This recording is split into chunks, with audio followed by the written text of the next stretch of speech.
वहीं दिल्ली में all India Pasmanda महाज की जानिब से एक सेमिनार को ऑर्गेनाइज किया गया, जिसमें बड़ी तादाद में लोगों ने शिरकत की। नई दिल्ली के रफ़ी मार्ग पर वाक़े कॉन्स्टिट्यूशनल क्लब में ऑल इंडिया पसमानदा मुस्लिम महाज की जानिब से पसमानदा बहुजन दावेदारी के उन्वान से एक सेमिनार मुनक्किद किया गया, जिसमें सेमिनार की सदारत अली अनवर अंसारी साबिक राज्यसभा मेंबर ने की। सेमिनार में समाजी कारकुन और मुस्लिम दानिश्वरों ने शिरकत की।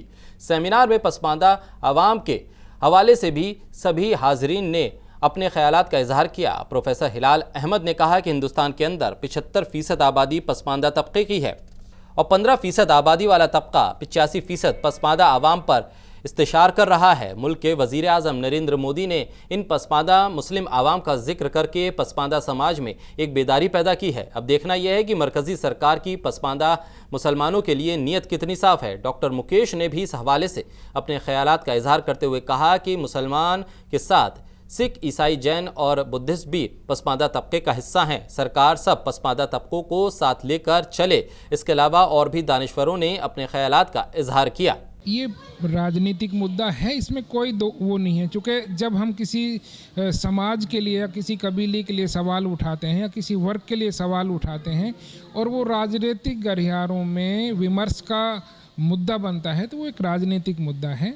और प्रधानमंत्री जी ने यूं ही इसको नहीं उठाया है, इसके पीछे एक लंबा संघर्ष रहा है। ऑल इंडिया पसमानदा मुस्लिम महाज इस पे बहुत सारे सम्मेलन कर चुका है। इस शब्द को लेकर पहले भी बड़ी आपत्तियां रही थी।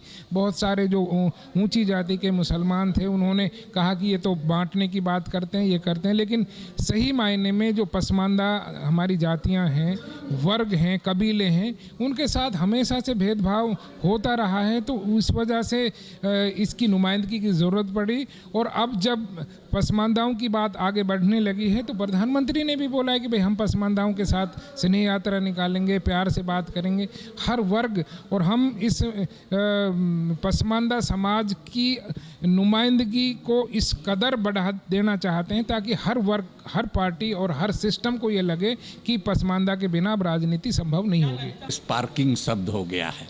अब मोदी जी को भी ज़रूरत है, दूसरे लोगों को भी ज़रूरत है। इस पर दुनिया भर में रिसर्च हो रहा है। जब 1998 में हमने इसको संगठन बना के शुरू किया था तो कोई नहीं जानता था कि ये क्या बला है, लेकिन अब लोग जानने लगे हैं और ये राजनीतिक क्षितिज पर भी ये अपना छाप छोड़ेगा। मोदी जी की नीयत ठीक नहीं है पसमानदा कहने की, वो तो लड़ाना चाहते हैं, हम लोग लड़ने वाले नहीं हैं। हम लोग चाहते हैं, हम लोग जानते हैं कि वो लड़ा करके अपना काम बनाना चाहते हैं। पसमानदा का कोई भला उनको नहीं करना है।